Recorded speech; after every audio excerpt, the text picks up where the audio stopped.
before Marcus Aurelius taught us to face death without fear, desire without surrender, and hardship without complaint.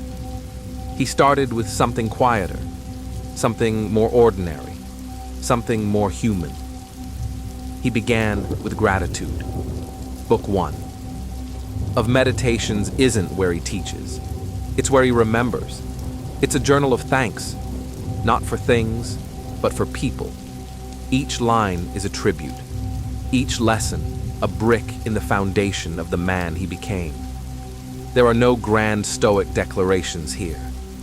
Just the quiet recognition that character isn't born. It's inherited, mirrored, and modeled. From my grandfather Varus, I learned good morals and the government of my temper. Marcus begins with emotion, not logic. Before talking about control, death, philosophy, he talks about temper, not the elimination of it, but its government. This isn't suppression. This is self-rule, a reminder that we all have inner flames, and greatness isn't never being angry. It's choosing how you burn. Modern analogy: imagine your temper like a wildfire. When ungoverned, it consumes everything: your words, your peace, your relationships. But governed, it becomes heat, warmth, fuel, discipline. Marcus learned that from his grandfather, a man known for his restraint and balance, not for conquest, but for composure. Marcus lived in a Rome that rewarded spectacle. Outbursts were common in politics. Rage was currency in war. To learn restraint in that world, it wasn't just noble, it was radical. And Marcus knew that to govern an empire, he had to govern himself first. From the reputation and remembrance of my father, modesty, and a manly character. He didn't have much time with his father. He died young. But Marcus still thanks him, not for his presence, but for his reputation. This tells us something huge. Even absent people shape us. Even memory can teach. What are you still learning from people who are no longer in your life? Parents, mentors, friends, even strangers. Some shaped your kindness, others your discipline. Some shaped your caution. Marcus was raised by whispers, stories, legacies, and from that, he learned modesty and quiet strength. From my mother, piety and beneficence and abstinence, not only from evil deeds, but even from evil thoughts. This is deep. It's not about what you do. It's about what you allow yourself to even think. Abstinence from evil thoughts. This is where Stoicism becomes internal. Marcus wasn't just taught behavior. He was taught purity of mind. His mother shaped his internal code, not just how he moved through the world, but how he moved through his own mind. You can fake kindness. You can smile and still resent. You can act moral but think violently. Marcus is saying, true mastery starts in the silence of your own mind. From my great-grandfather, not to go to the public schools, but to have had good teachers at home. This might seem elitist, but Marcus isn't attacking education. He's honoring intimacy in learning. He was taught deliberately, not broadly, but deeply. It's like ignoring social media for a private mentor. It's not about the quantity of lessons. It's about the quality of the one teaching you. Marcus didn't learn from crowds. He learned from curated wisdom, and that distinction would guide how he approached the rest of his life. Less noise, more signal. From Diognetus, not to busy myself about trifling things. This is one of the most underrated Stoic insights. Don't waste energy on the small, not because it's unimportant, but because you are. Your time, your energy, your mind. These are sacred resources. To spend them arguing about status, gossip, vanity, is to betray your own potential. Think of your mind like a budget. You only have so much to spend. Every time you dwell on something petty, You're spending energy that could have gone toward your growth. Marcus was learning how to preserve the currency of his attention. From my great-grandfather, not to go to public schools, but to have good teachers at home. At first glance, this sounds elitist, but look deeper, and it's about intentional learning.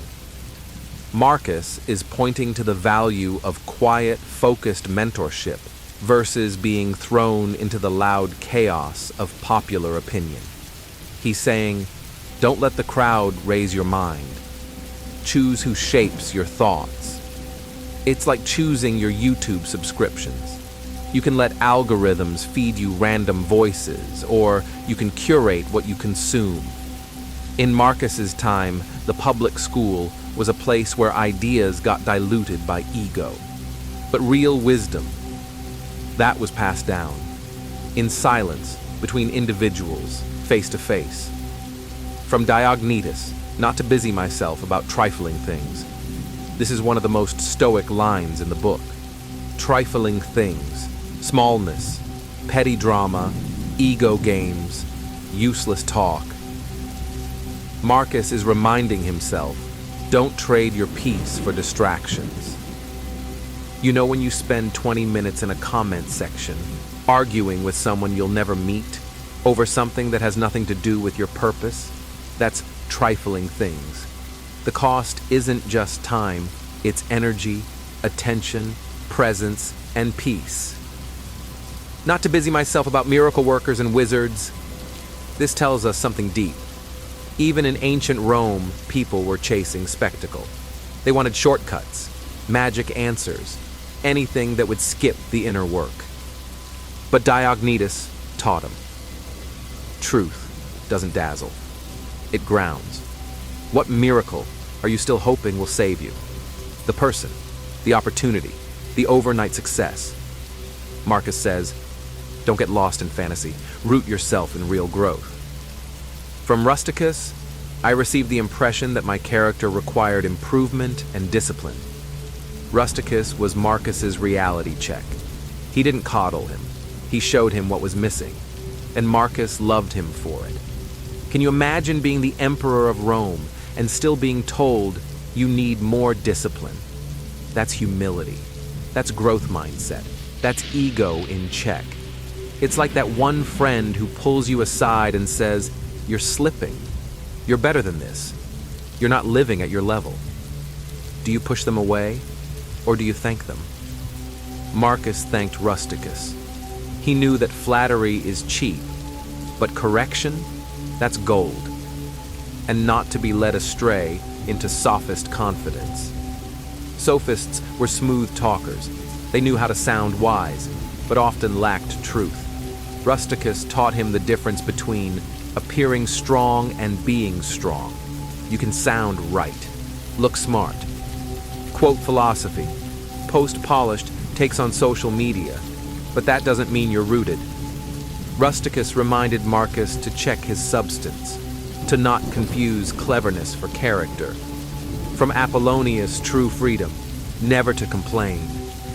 This is one of the most quietly powerful teachings in the book. True freedom is never to complain.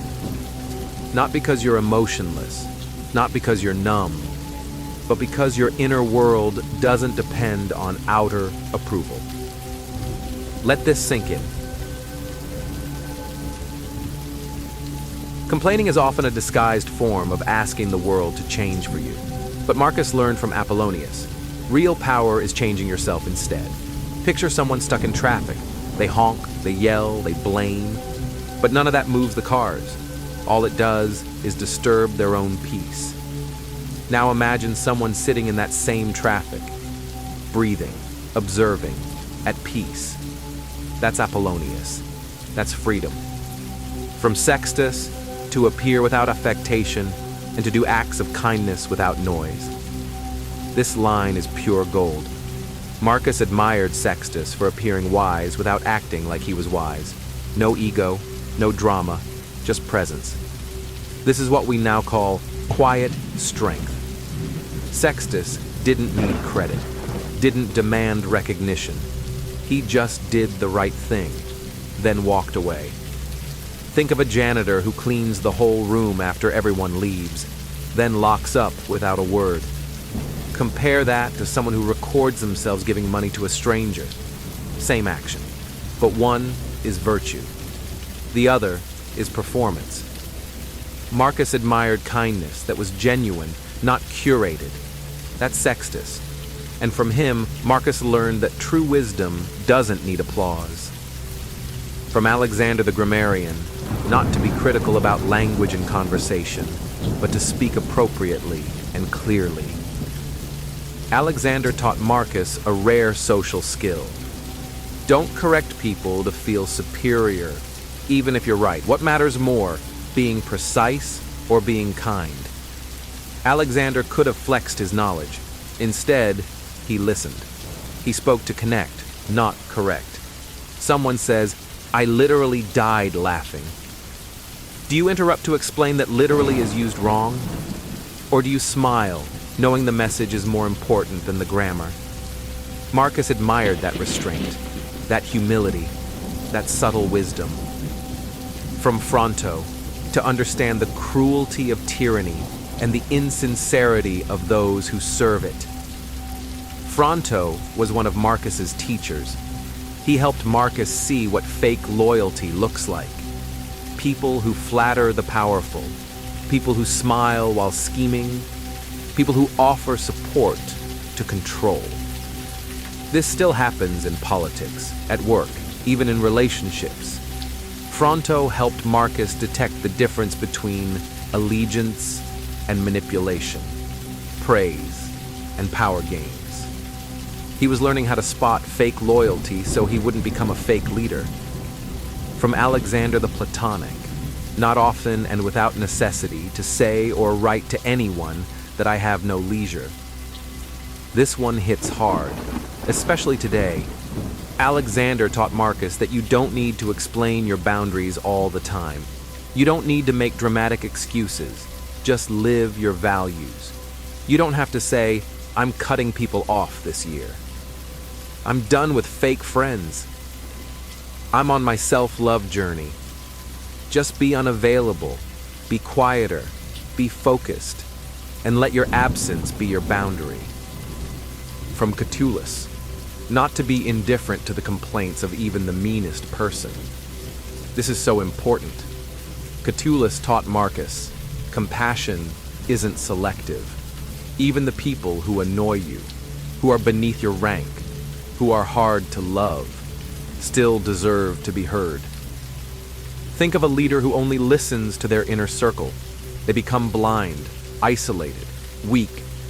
But a great leader, a Stoic, listens to everyone, not because they agree, but because truth hides in unlikely places. From my brother Severus, to love my family, to love truth, and to love justice. Severus wasn't just his brother. He was a role model for values in action. Love, truth, justice. That trio shows up over and over in Marcus's writing. He's reminding himself, if it's not loving, it's not truth. If it's not just, it's not strength. Who's the person in your life that reminded you what matters, not through speeches, but through how they lived? That's what Severus gave him, not ideas, embodied values. From Maximus, self-mastery, cheerfulness in all circumstances, and a look that was at once gentle and dignified. This might be one of the most important lines in all of Book 1. Maximus showed Marcus how to lead, not through dominance, but through dignity. He had a gentle strength. He was composed, but approachable, disciplined, but joyful. Think of someone you know who walks into a room and instantly calms it. Not because they speak loudly, but because their presence speaks for them. That was Maximus. Cheerfulness in all circumstances. This one's big. It doesn't mean forced positivity. It means emotional resilience. Marcus admired Maximus because he remained composed, even in pain, loss, or difficulty. Smiling when life is perfect, easy, smiling when nothing's going your way. That's wisdom. Maximus didn't fake joy. He just didn't let outer events ruin his inner world. You don't control the storm, but you do control how still you remain inside it. That's what Marcus saw in Maximus: stillness, warmth, weight, grace. From my adoptive father, mildness of temper and unchangeable resolution in the things he had determined after due deliberation. Marcus was adopted by Antoninus Pius, a man known for virtue, steadiness, and control. He didn't lash out. He didn't sway with the crowd. He didn't let his power corrupt him, and Marcus loved him for it. Key phrase: unchangeable resolution in the things he had determined after due deliberation. Translation: decide slowly, but once you do, don't flinch. That's leadership. Imagine you're on a ship. A storm hits, everyone panics. The captain pauses, checks the wind, makes a decision, and then he sticks to it. That's what Marcus learned from Antoninus. Be deliberate. Then be unwavering. He appeared at all times the same, doing the same things in the same way. This is subtle power. Marcus is describing consistency, not performance. Antoninus didn't need to impress anyone. He didn't change around different people. He was predictable in the best way. You could count on him.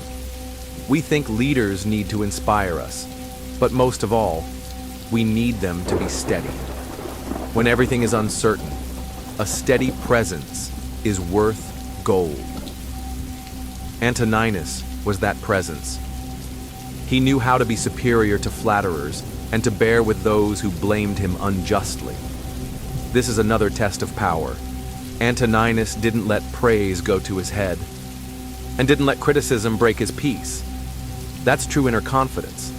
Ask yourself, can you take a compliment without needing more of it? Can you handle criticism without spinning out? Marcus saw this balance in his adoptive father, and he trained himself to carry it forward. He was indifferent to idle applause and able to restrain all passion. Indifferent to idle applause. Think about that in today's world, where everything is built around being seen, liked, followed. Antoninus didn't need applause because he already knew who he was. You don't chase praise when you're rooted in principle. You don't fear criticism when your decisions come from truth.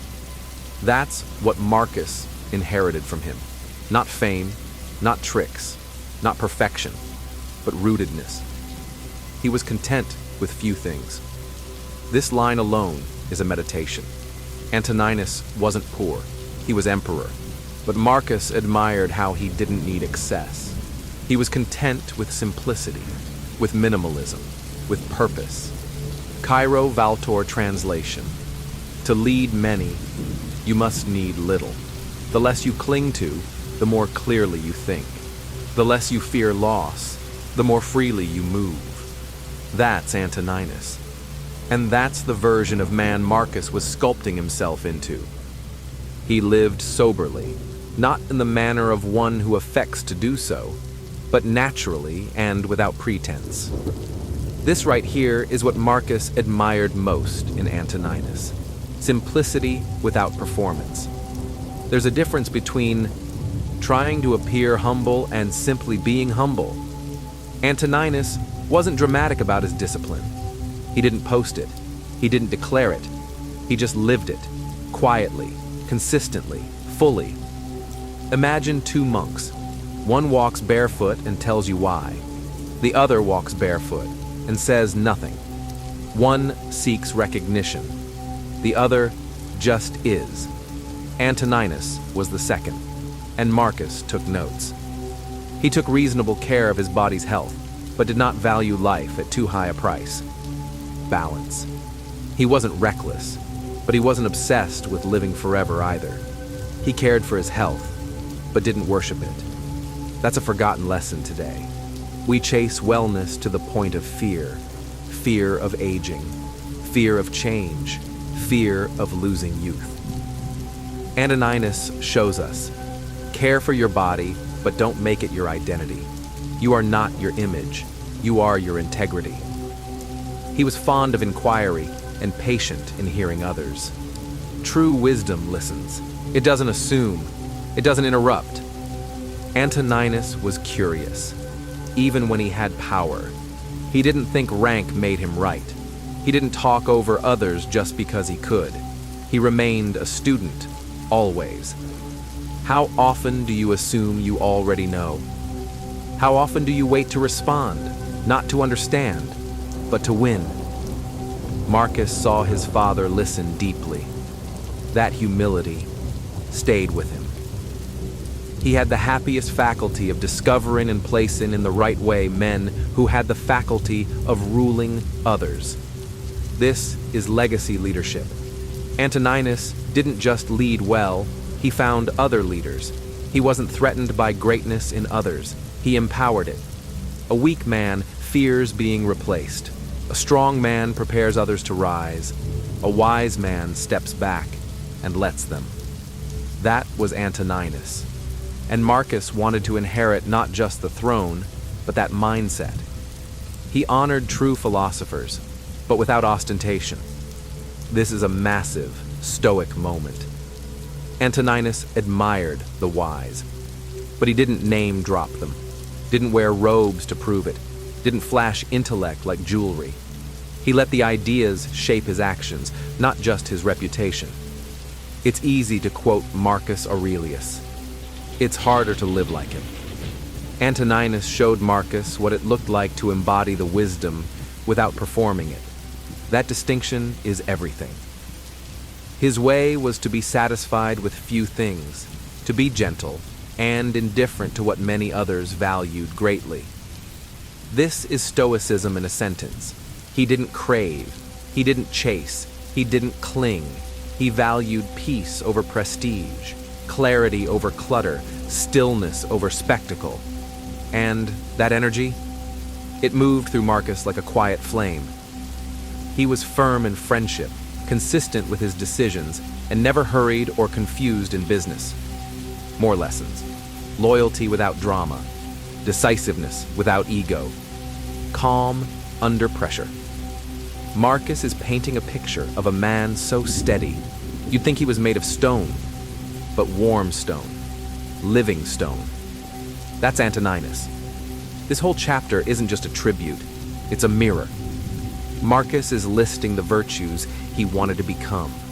This isn't a list of thank yous, it's a blueprint, a reminder of the men and women who shaped his fire, not with force, but with consistency, grace, silence, and clarity.